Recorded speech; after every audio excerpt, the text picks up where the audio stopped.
नमस्कार। गिरीश गुप्ता के चैनल में आपका स्वागत है। आप में से हमारे कई मित्र ऐसे होंगे जिनके पोर्टफोलियो में कुछ लॉस मेकिंग शेयर जो हैं वो 8-10 साल से पड़े होंगे और हो सकता है कि इससे भी पहले के शेयर ये हों। और अगर आप 2020 के बाद आए हैं तो हो सकता है आपके शेयर्स जो हैं लगभग 6 साल से लॉस में ही हों और आप उस लॉस को काट के बिल्कुल भी निकलना नहीं चाहते। उम्मीद इस बात की रख रहे हैं आप कि नहीं, किसी न किसी दिन तो ये भाव मेरा आएगा ही आएगा और मैं इसको या तो प्रॉफिट में या कम से कम बराबर में बेचूंगा। तो ये लॉस काट के निकलना जो है ये बड़ा ही मुश्किल होता है।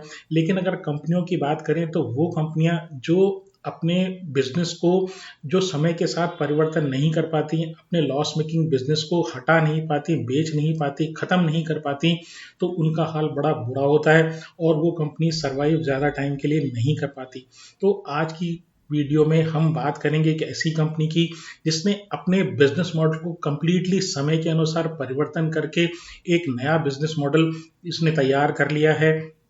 उस कंपनी का नाम है जी पावर इंडिया लिमिटेड और इस कंपनी के बिजनेस मॉडल के अध्ययन करने का जो अनुरोध है हमें जीनत परिवीन जी से प्राप्त हुआ है। तो देखिए है क्या ये जो कंपनी है, उस वो कंपनी जी जो ओरिजिनल जनरल इलेक्ट्रिक कंपनी थी उस कंपनी की एक भारत की सब्सिडियरी कंपनी है। तो अगर इसके इतिहास की बात करें तो ओरिजिनली ये जीई या जनरल इलेक्ट्रिक जो कंपनी है ये एक यूएस मल्टीनेशनल कंपनी है और जो इस कंपनी की जो स्थापना ओरिजिनली जिसने स्थापना की थी वो टॉमस एल्वा एडिसन थे। वो वही वैज्ञानिक जिन्होंने लाइट बल्ब का आविष्कार किया था। वो बेसिकली एक एंटरप्रेन्योर थे और उन्होंने काफ़ी सारी कंपनीज की स्थापना की। उनमें से जो एक कंपनी थी उसका उन्होंने नाम रखा एडिसन इलेक्ट्रिक लाइटिंग कंपनी और ये जो लाइटिंग कंपनी है ये बाद में ट्रांसफॉर्म हुई या बाद में ये जाके बनी जनरल इलेक्ट्रिक, जिसको बाद में नाम दिया गया जी का शॉर्ट फॉर्म कर दिया गया। और ये जी है, इसकी भी अपनी कहानी है। अगर आप में से कोई मैनेजमेंट पढ़ा हुआ है या मैनेजमेंट इंस्टीट्यूट में उनके कोई आपके कोई परिचित में सगे संबंधी हैं तो अगर आप उनसे पूछेंगे तो ये बताएंगे कि हर मैनेजमेंट इंस्टीट्यूट में जी की एक केस स्टडी मैनेजमेंट स्टूडेंट्स को पढ़ाई जाती है और वो जी की जो केस स्टडी पढ़ाई जाती है वो उनके जो सीईओ और चेयरमैन रहे जैक वेल्च, वो बहुत ही ज़्यादा अग्रेसिव थे। तो उनकी जो कार्यप्रणाली है किस तरीके से उन्होंने जी को बहुत ज़्यादा एक्सपेंड किया तो उसके बारे में वो केस स्टडी होती है। अब अगर भारत में इस जी कंपनी के पदार्पण की बात करें या जी पावर के एस्टेब्लिशमेंट की बात करें तो भारत में जी जो स्थापित हुई जी पावर इंडिया लिमिटेड स्पेशली वो ओरिजिनली स्थापित हुई 1992 में और उस समय ये जो कंपनी थी ये एशिया ब्राउन बोवेरी नाम लिमिटेड नाम से स्थापित हुई। उसके बाद में वर्ल्ड वाइड मतलब ग्लोबली हुआ ये कि जो दो कंपनी थी, एक तो एबीबी या एशिया ब्राउन बोवेरी वो और एल्स्टॉम जो है उसमें मर्जर हो गया, ग्लोबली मर्जर हो गया। तो भारत में भी एबीबी का बिजनेस और एल्स्टॉम का बिजनेस आपस में मर्ज हो गया। उसके बाद इस कंपनी का नाम जो है वो पड़ गया एबीबी एस्ट्रॉम पावर इंडिया। इसके बाद 2000 में सन 2000 में इस कंपनी का नाम बदलकर एस्ट्रॉम पावर इंडिया कर दिया गया और 2015 में हुआ ये कि जो एस्ट्रॉम का बिजनेस है इसको वर्ल्ड वाइड, अब देखिए हो ये रहा है कि कंपनीज वर्ल्ड वाइड एक्विजिशन में जा रही हैं और उसका प्रभाव पड़ रहा है भारत के बिजनेस, भारत में जो उनके सब्सिडरी हैं उनके बिजनेस पे। तो जब 2000 में जी ने एस्ट्रॉम का वर्ल्ड वाइड बिजनेस अक्वायर किया 2015 में, तो उसके बाद ये जो कंपनी है एल्स्टॉम पावर इंडिया लिमिटेड इसको नाम दे दिया गया जीई पावर इंडिया लिमिटेड। और अब ये जो जीई पावर इंडिया लिमिटेड है इसमें फिर कुछ चेंज फेरबदल हुए बिजनेस मॉडल के हिसाब से, कुछ रीस्ट्रक्चरिंग इसमें हुई और अब ये जो जीई पावर इंडिया लिमिटेड है ये इसका जो प्रमोटर है वो है जी स्टीम पावर इंटरनेशनल, वो कंपनी इसकी प्रमोटर है। और ये जो इसकी प्रमोटर कंपनी है इसको कौन कंट्रोल करता है, ये इसको करता है जी वर्नोवा। तो जी वर्नोवा जो है इनडायरेक्टली जी पावर इंडिया लिमिटेड को कंट्रोल करती है, किसके थ्रू, जी स्टीम पावर इंटरनेशनल कंपनी के थ्रू। अब अगर बात करें जी पावर इंडिया लिमिटेड के बिजनेस के बारे में तो देखिए पहले आपको इसका लीगेसी बिजनेस समझना पड़ेगा जो इसने एक्वायर किया एल्स्टॉम पावर इंडिया से। अब देखिए लीगेसी बिजनेस का क्या मतलब, पुराना बिजनेस जहां से ये अब ट्रांजिशन कर रहे हैं नए बिजनेस की तरफ। तो पुराने बिजनेस को समझेंगे उसी के बाद आपको ये समझ में आएगा कि ये कंपनी किस तरफ जा रही है। तो पुराना जो बिजनेस इनका हुआ करता था उसमें ये ईपीसी प्रोजेक्ट किया करते थे, इंजीनियरिंग प्रोक्योरमेंट कंस्ट्रक्शन। किस चीज के लिए, थर्मल पावर प्लांट्स के लिए, हाइड्रो पावर प्लांट्स के लिए और गैस पावर प्लांट्स के लिए। अब ये क्या चीज़ होती है, तो देखिए थर्मल पावर प्लांट में एक पावर प्लांट होता है, तो पावर प्लांट में पावर जनरेशन के लिए सबसे पहले रिक्वायरमेंट होती है जनरेटर की। तो वो जनरेटर सब में कॉमन होता है, ऑलमोस्ट समझ लीजिए एक कॉमन इक्विपमेंट होता है। तो उस जनरेटर को चलाने के लिए आपको एक प्राइम मूवर की आवश्यकता होती है। प्राइम मूवर कोई भी चीज़ घुमाने वाली चीज़ उस जनरेटर को, तो वो जो चीज़ होती है उसको टरबाइन बोलते हैं। अब ये जो टरबाइन है ना, वो टरबाइन जिस चीज से घुमाया जाता है, किसी न किसी चीज से पहले टरबाइन को घुमाएगा और फिर टरबाइन जो है वो जनरेटर को घुमाता है। तो टरबाइन को घुमाने के लिए बेसिकली दो या तीन तरह की चीजें काम आती हैं। तो पहली जो है वो हाइड्रो पावर है, ऊपर से किसी डैम से ऊपर से पानी गिराया जाता है जो टरबाइन को, पंखुड़ियों को घुमाता है और टरबाइन जो है उसके बाद जनरेटर को घुमाता है। दूसरी तरीके की चीज हुई वो हुई गैस से, तो गैस के प्रेशर से जो है वो टरबाइन की पंखुड़ियों को घुमाया जाता है और फिर उसके बाद वो टरबाइन जो है जनरेटर को घुमाता है। और जो तीसरा तरीका है वो है कोल बेस्ड या थर्मल पावर प्लांट में। तो थर्मल पावर प्लांट में क्या होता है कि आपको एक पहले कोयला जलाया जाता है, कोयले से पानी, कोयला गर्म करके कोयले से भाप बनाई जाती है, पानी की भाप। और वो जो भाप है वो जिस जगह बनाई जाती है उसको बोलते हैं बॉयलर।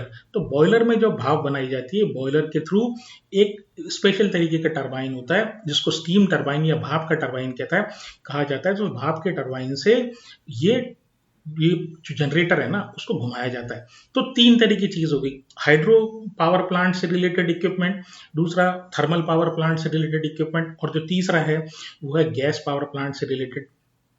तो ये जो तीनों तरह के जो पावर प्लांट्स होते हैं इनकी कंस्ट्रक्शन जो है ना अलग अलग तरीके की होती है। और एस्ट्रॉम इंडिया का जो बिजनेस इन्होंने जीई वालों ने एक्वायर किया, जो जीई पावर के पास आया, तो वो जो बिजनेस है वो ईपीसी बिजनेस था। किस चीज के लिए? गैस पावर प्लांट या थर्मल पावर प्लांट या जो हाइड्रो इलेक्ट्रिक पावर प्लांट के लिए था। अब ईपीसी क्या हुआ? ईपीसी का मतलब ये सब कुछ मैं आपको तैयार करके दे दूंगा, आप तो मुझे ये बता दीजिए, मान लीजिए कोई पावर प्रोड्यूसर है उसको कोई थर्मल पावर प्लांट लगाना है, तो भाई मुझे तो स्पेसिफिकेशन बता दीजिए कि इस साइज का आपको इतने मेगावाट का पावर प्लांट आपको चाहिए, मैं आपको सारी चीज रेडी करके दे दूंगा। मैं आपके लिए जो है इंजीनियरिंग में करूंगा, किस तरह का होगा पावर प्लांट, किस तरह की डिजाइनिंग वो भी मैं करूंगा। उसके बाद मैं उसको कंस्ट्रक्ट भी करूंगा, मॉल मटेरियल भी मैं एक्वायर करूंगा और आपको फिर मैं हैंड ओवर, आपको रेडीमेड करके आपको हैंड ओवर कर दूंगा। तो ये बेसिकली एल्स्टॉम इंडिया का एक ईपीसी या ठेकेदारी टाइप का काम हुआ करता था। अब इनकी जो मैन्युफैक्चरिंग इंजीनियरिंग फैसिलिटी थी, तो इंजीनियरिंग जहाँ पर ये डिज़ाइन वगैरह करते हैं तो वो जगह तो इनकी नोएडा में और कोलकाता में थी। और जो इनका मैन्युफैक्चरिंग प्लांट था जहाँ पर ये तरह तरह के इक्विपमेंट बनाया करते थे वो इनका दुर्गापुर वेस्ट बंगाल में था। हुआ ये कि जब ये बिजनेस इन्होंने एक्वायर किया, ये जो पावर प्लांट से रिलेटेड इक्विपमेंट बनाने का ईपीसी बिजनेस एल्स्टॉम से जब जी ने एक्वायर किया, तो उसके बाद कुछ प्रॉब्लम्स इनको आने लगी। उसमें हुआ ये कि पहली चीज तो ये गवर्नमेंट ऑफ इंडिया का जो फोकस है ना वो चेंज हो गया किसकी तरफ? रिन्यूएबल्स की तरफ। अगर आपने नोट किया हो तो बहुत सारी रिन्यूएबल की कंपनीज जो है ना, सोलर में, विंड में, इस तरह के जो बिजनेस है उसमें ये कंपनीज गवर्नमेंट ऑफ इंडिया का फोकस हो गया। अब क्या है, जो ईपीसी कंपनीज हैं इस तरीके की, इसकी एल्स्टॉम इंडिया टाइप की, पहली बात तो ये प्रोजेक्ट ही इस तरह के बहुत कम होते हैं। दूसरी बात ये कि जब गवर्नमेंट का फोकस रिन्यूएबल एनर्जी की तरफ हो गया तो ऐसे प्रोजेक्ट कम आने लगे। तीसरी चीज क्या हुआ, जो थर्मल पावर प्लांट था उसमें चूंकि वो पॉल्यूशन करता है, पहली बात तो ये कि भारत की ज्यादातर कैपेसिटी थी वो, कुछ सालों पहले की बात बता रहा हूँ जब से इनको प्रॉब्लम आनी हुई शुरू हुई, तो उस समय हुआ ये कि ओवर कैपेसिटी होगी। सारे जो ज्यादातर पावर प्लांट थे वो कोल बेस्ड या थर्मल पावर प्लांट हुआ करते थे, बड़े बड़े लार्ज साइज के थर्मल पावर प्लांट हुआ करते थे। तो ओवर कैपेसिटी के कारण नए कोई थर्मल पावर प्लांट आने नहीं लगे। जब नए पावर प्लांट नहीं आएंगे और इस तरह की जो पावर प्लांट लगाने वाली कंपनीज, जो मल्टीनेशनल बड़ी बड़ी कंपनीज होती हैं, उनको सेम तरह के बिजनेस के, यानी वो भी कंपटीशन में थी, इसके अलावा जो बड़ी और कंपनीज हैं वो भी इनके मल्टीनेशनल कंपनीज थी, वो भी जी पावर के कंपटीशन में थी। वो हुआ ये कि वो जो ईपीसी ऑर्डर्स के लिए लड़ाई हो, पहले तो ऑर्डर नहीं है, दूसरी बात ये इतना ज्यादा कंपटीशन है कि जो उस बिजनेस को, ईपीसी बिजनेस को चलाना मुश्किल हो गया। तीसरी बात एक और हुई, वो ये हुई कि जो डिस्कॉम की स्थिति है, मतलब अल्टीमेटली पावर कौन परचेज करता है? पावर परचेज करता है डिस्कॉम, या आप और हमारे घर में जो इलेक्ट्रिक यूटिलिटी जो बिजली आती है उसके लिए एक एजेंसी होती है सप्लाई करने वाली, जिसको इलेक्ट्रिसिटी कंपनीज बोलते हैं, तो वो जो सरकारी कंपनी हुआ करती थी उनकी हालत बड़ी खराब थी। पावर परचेज वो कंपनीज करती हैं। अब उनकी हालत खराब है तो जो पावर प्रोड्यूस प्राइवेट वाला है वो कोई पावर प्रोड्यूस करके इन डिस्कॉम को अगर दे रहा है तो डिस्कॉम का पैसा पावर प्रोड्यूसर के पास आ नहीं रहा।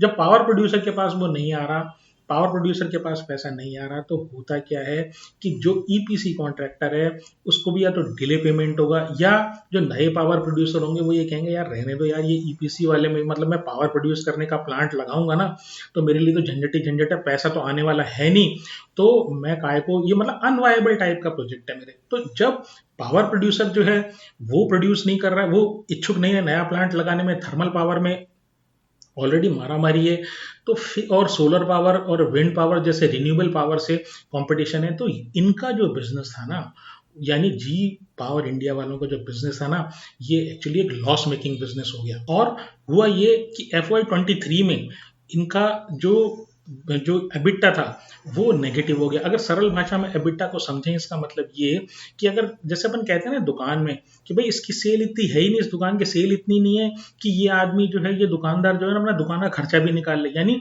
आप उसकी टोटल जो आपका खर्चा हो रहा है दुकान का किराया भाड़ा और जो माल बेचने के बाद जो नेट आपके पास कुछ आ रहा है, तो आपको ये समझ लीजिए आपको लॉस ही हो रहा है।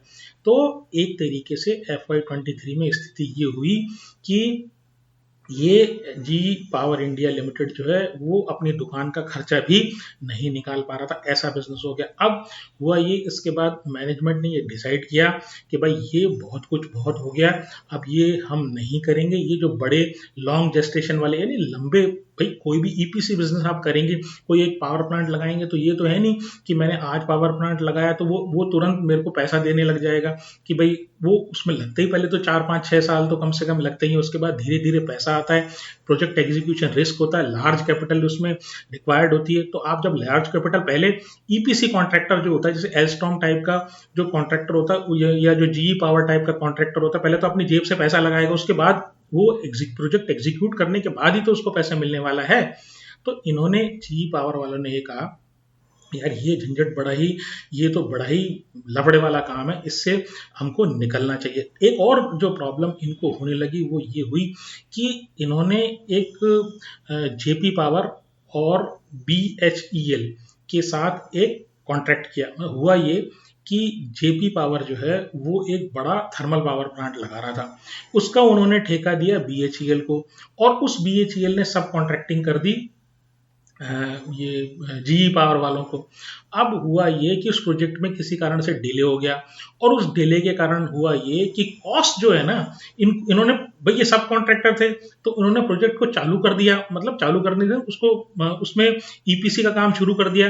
तो भाई जितना जितना प्रोजेक्ट कंप्लीट होता जा रहा है उतना उतना तो पैसा दो, लेकिन कुछ ऐसे कारण थे जो बियॉन्ड, तीनों कंपनी के बियॉन्ड जो है कंट्रोल थे, तो प्रोजेक्ट डिले होता गया और आपस में डिस्प्यूट होता गया, लीगल इनमें डिस्प्यूट हुए, और उसके कारण हुआ ये कि अल्टीमेटली ये जो जीई पावर का जो पैसा है ना वो फंस गया। खैर इन्होंने बाद में ये तौबा कर ली कि भाई हम ये वाला जो ईपीसी में जिसमें लार्ज जो लॉन्ग जेस्टेशन हो, जिसमें लंबा ड्यूरेशन हो प्रोजेक्ट में, और जिसमें पैसा जो है कैपिटल पहले मुझे लगानी पड़े, लार्ज कैपिटल लगानी पड़े, तो ये हम नहीं करेंगे क्योंकि हमारा बिजनेस जो है वो रिस्की होता जा रहा है, हमारा बिजनेस कैश फ्लो नेगेटिव होता जा रहा है और हम एबिटा नेगेटिव हो चुके हैं।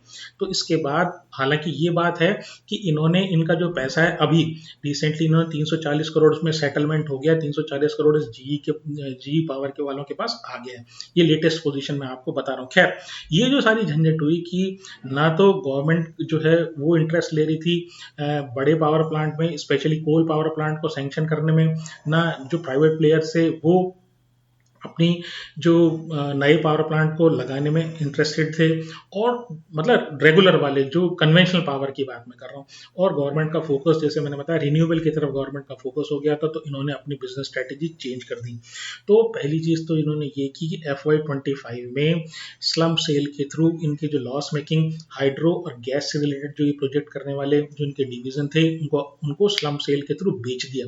स्लम सेल का मतलब ये होता है कि भाई आप जो है, जैसे आप समझ लीजिए आपके पास दिवाली पर आपने सफाई की, और सफाई करने के बाद आपके पास बहुत सारा जो है ना तरह तरह का सामान है, बुक्स भी है, कुछ अलमारी हैं, कुछ चेयर्स हैं, पुरानी चेयर्स हैं, ये बहुत सारी आपका एक तरीके से जो अनयूजेबल आइटम है ना, जिसको आप रखना नहीं चाहते, यूजेबल हो सकता है दूसरे के लिए हो, आपके लिए यूजेबल नहीं हो, तो वो आपने बाहर निकाल के रख दिया और किसी कबाड़ी को बुलाया और आपने ये कहा भाई तू एक बात बता, इंडिविजुअल इनको छोड़, तू तो ये बता सबके कितने पैसे देगा। वो ये कहता है मैं इसके 10,000 रुपये दूंगा। तो आपने कहा डन, चल ले जा। तो ये जो एक साथ उठाने वाला जो मतलब बिना इंडिविजुअल किसी चीज़ की वैल्यू करते हुए एक साथ जो बेचने वाला काम होता है उसको स्लम सेल कहते हैं। तो इन्होंने अपने जी पावर वालों ने अपना जो लॉस मेकिंग बिजनेस है, गैस और हाइड्रो पावर के जो डिवीजन थे उनको पहली बार तो बेच दिया। दूसरी चीज़ ये हुई कि इन्होंने एक और डिसीजन किया, भाई हम मैन्युफैक्चरिंग में नहीं आएंगे, ये मैन्युफैक्चरिंग अपना काम नहीं है, अपन जो है दूसरी तरीके का काम करेंगे। वो क्या काम करेंगे वो मैं आगे बताऊंगा। तो उन्होंने दुर्गापुर में, जैसे मैंने बताया, इनका ऑलरेडी एक मैन्युफैक्चरिंग प्लांट है, तो उन्होंने ये कहा भाई हम इसको है ना जेएसडब्ल्यू एनर्जी को बेच देते हैं। तो उन्होंने जेएसडब्ल्यू एनर्जी वालों से करार कर लिया और ये जो एग्जीक्यूशन है वो अगले साल, कुछ गवर्नमेंट की परमिशन वगैरह इनको चाहिए, उसके बाद ये जो है जीई पावर का करार इनका हो चुका है जीई पावर वालों से कि भाई मैन्युफैक्चरिंग यूनिट जो है दुर्गापुर में वो इनको जेएसडब्ल्यू एनर्जी को बेच देंगे। तो ये भी हो जाएगा। तो पहली चीज तो ये, कुछ पैसा तो इनके पास आ गया, वो जो डिस्प्यूटेड अमाउंट था वहां से। दूसरी बात ये, इन्होंने कुछ पैसा इनके पास आया इनके लॉस मेकिंग डिवीजन को स्लम्प सेल करने से, और जो तीसरा इनके पास पैसा आया वो इनका जो मैन्युफैक्चरिंग यूनिट है ना वहां से, तो उसको बेचने से वो भी आ जाएगा। अब बात ये करते हैं कि अब ये जा किस तरफ रहे हैं। तो देखिए इन्होंने ये कहा प्रोजेक्ट बेस्ड, यानी ईपीसी प्रोजेक्ट जिसमें लार्ज कैपिटल लगती है और लंबा टाइम लगता है और प्रोजेक्ट एग्जीक्यूशन रिस्क होता है, उसकी जगह हम काम करेंगे सर्विस बेस्ड में। अब सर्विस बेस्ड का क्या मतलब, अरे भाई जो पुराने जो हमने पावर प्लांट लगा दिए उनको सर्विस की रिक्वायरमेंट होगी, उनको अपग्रेडेशन की रिक्वायरमेंट होगी, उनको मेंटेनेंस की रिक्वायरमेंट होगी, उनमें कोई इक्विपमेंट लगाने की रिक्वायरमेंट होगी, कुछ खराब हो गएगा उसका रिप्लेसमेंट की रिक्वायरमेंट होगी, वो काम हम करेंगे। हम नए पावर प्लांट में नहीं जाएंगे, नए पावर प्लांट नहीं लगाएंगे, और अगर हमें कोई ईपीसी का ऑर्डर मिलेगा भी तो मैन्युफैक्चरिंग नहीं करेंगे। हम क्या करेंगे, किसी तीसरी पार्टी से वो इक्विपमेंट खरीदेंगे और इक्विपमेंट खरीद के जो हमारा ग्राहक है उसको उसके साथ लाके हम वहां फिट करके दे देंगे। यानी ना मैन्युफैक्चरिंग में जाएंगे, ना ईपी ना कॉन्ट्रैक्टिंग में जाएंगे, हम सर्विसिंग में जाएंगे। तो बेसिकली इनके अब 3 कोर काम हो गए, 3 मेन काम हो गए, और कोर की किस जगह है वो मैं आपको अभी बताऊंगा। तो पहली चीज ये हुई कि जो पॉल्यूशन कंट्रोल इक्विपमेंट है ना इनके ऊपर फोकस है। पॉल्यूशन कंट्रोल इक्विपमेंट जैसे ये फ्लू गैस डीसल्फराइजेशन यूनिट्स लगाने का। तो क्या होता है, थर्मल पावर प्लांट में जब कोयला जलाया जाता है तो उससे जो गैसेस निकलती हैं, उन गैसेस के निकलने के साथ, भाई कोयला जलाओगे तो गैसेस निकलेंगी, तो वो जो गैसेस होती हैं उनमें एक गैस होती है सल्फर डाइऑक्साइड, और इस सल्फर डाइऑक्साइड जो होती है वो जो होती है एटमॉस्फेयर में जाकर एसिड रेन प्रोड्यूस करती है। तो जो एसिड रेन होता है वो इस थर्मल पावर प्लांट के गैसेस के कारण होता है। उसको कंट्रोल करने के लिए गवर्नमेंट ने एक रेगुलेशन बनाया है कि हर पावर प्लांट को एक सर्टेन टाइम तक, पहले वो उसकी डेट कुछ और थी, अब उन्होंने डेट एक्सटेंड कर दी क्योंकि हर पावर प्लांट उस जो पुरानी डेट थी उस तक लगाने में सक्षम नहीं हो पाया था फ्लू गैस सल्फराइजेशन यूनिट। दूसरी चीज ये है कि हम जो एग्जिस्टिंग पावर प्लांट है उसके अगर अपग्रेडेशन में कुछ हो रहा हो, कोई अपग्रेडेशन चाहिए तो वो अपग्रेडेशन हम करेंगे। तीसरी चीज ये, जो इनका फोकस है उनका काम है, हम AMC annual maintenance contract type का काम करेंगे। जो हमारा कोर सर्विस होगी, यानी कि रेगुलर जो मेंटेनेंस की रिक्वायरमेंट होगी, पार्ट्स के रिप्लेसमेंट की रिक्वायरमेंट होगी, जो उसमें कुछ टूट फूट होगी, कुछ ब्रेक डाउन हो जाएगा, उसमें जो मरम्मत की आवश्यकता होगी तो हम वो काम करेंगे। हम जैसे मैंने बताया ईपीसी का काम नहीं करेंगे जिसमें ज़्यादा पैसा लगता हो। अब मेंटेनेंस में तो क्या है, आप गए तुरंत वो 10-12 दिन, 15 दिन, 20 दिन में आपने उसको मेंटेनेंस की, मेंटेनेंस करने के बाद तुरंत आपके पास पैसा आ गया। ना तो बहुत ज़्यादा मैन पावर की आवश्यकता है, ना बहुत ज़्यादा लंबा साइकिल है। और asset light model, asset light model का मतलब क्या है, आपके पास कोई असेट्स है ही नहीं आपकी बुक्स में, आपके पास मैन पावर है, वो जाएगा रिपेयर करेगा, आ जाएगा पैसे ले आएगा। तो ये एक्चुअली इनका शिफ्ट है। तो अगर अब इनकी परफॉर्मेंस की, भाई ये जो स्ट्रेटेजी है इन्होंने अपनाई, इसका क्या इफेक्ट हुआ इसका मैं बताता हूँ कि इनका जो एबिटा जो नेगेटिव था, जैसे मैंने बताया FY23 में इनका ये अपना खर्चा भी, अपनी दुकान का खर्चा भी नहीं निकाल पाते थे अपनी सेल से। तो जो 251 करोड़ का एबिटा लॉस था FY23 में, वो इस साल FY26 मार्च तक जो है 277 करोड़ पॉजिटिव हो गए, एबिटा पॉजिटिव हो गए 277। और इनकी जो बेचने से, मतलब इन्होंने जो माल अपना बेचा, अपना जो यूनिट्स बेची, तो वहां से मिला के और उनके प्रॉफिट वगैरह को मिला के इनके पास आज की तारीख में, यानी 31 मार्च 2026 तक इनकी बैलेंस शीट में 880 करोड़ कैश था। और इनका जो कोर सर्विस मेंटेनेंस है, वो पिछले साल की तुलना में इस मार्च 2026 में 34% ईयर ऑन ईयर ग्रोथ है। यानी कि इनका कंप्लीट फोकस इस मेंटेनेंस की तरफ है, मेंटेनेंस वाले बिजनेस की तरफ है। और यही यही इस कंपनी की टर्न अराउंड स्टोरी है। और इसी कारण से हो ये रहा है कि अभी मार्च में जब इनके रिजल्ट, मार्च के जब रिजल्ट आए, उसके बाद ये जो शेयर है बहुत तेज वॉल्यूम के साथ इमीडिएटली करीब 400 साढ़े 400 रुपए से लगभग 1000 रुपए ये शेयर हो गया है। इसकी इनकी अगर ऑर्डर बुक की बात करें तो 31 मार्च 2026 तक 1628 करोड़ की, 1628 करोड़ की इनकी ऑर्डर बुक थी, जो लगभग 2 साल की रेवेन्यू विजिबिलिटी इनको देती है। और आगे भी कंपनी ये कहती है, कंपनी का मैनेजमेंट ये कहता है, भाई हम जो है प्रोजेक्ट में बिल्कुल सेलेक्टिव रहेंगे, हमारा फोकस बिल्कुल क्लियर है, हम सर्विस वाले प्रोजेक्ट करेंगे, उस ऐसे प्रोजेक्ट करेंगे जिसमें हमें अच्छा मार्जिन मिले, और सेलेक्टिव प्रोजेक्ट करेंगे। हम ये नहीं कोई भी प्रोजेक्ट हमने उठा के अपने सिर पे ले लिया और बाद में पता लगा कि हम तो उसमें फंस गए, हमारा जो मार्जिन है वो भी उतना नहीं मिल पा रहा है। तो कंपनी कंप्लीटली ये टर्न अराउंड के ऊपर कंपनी ने फोकस कर दिया, और टर्न अराउंड का पहले साल का रिजल्ट आपने देख भी लिया। अब ये कंपनी जो है कैश रिच है। दूसरी बात ये कि जो है डेट फ्री है। तीसरी बात ये, जी जैसी कंपनी की बैकिंग इसके पास है।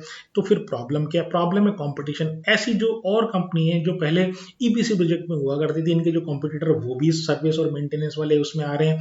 तो बेसिकली बात ये है कि आपको जो आगे इस कंपनी में देखना है वो ये चीज देखनी है कि ये अपने सर्विस को, किस सर्विस वाला जो सेगमेंट है, जो इनको कोर सेगमेंट जिसको ये बोलते हैं, उसको ये किस प्रकार से बढ़ा पा रहे हैं। अगर ये बढ़ा पा रहे हैं तो नथिंग लाइक दैट, ये शेयर अच्छा चलने वाला है।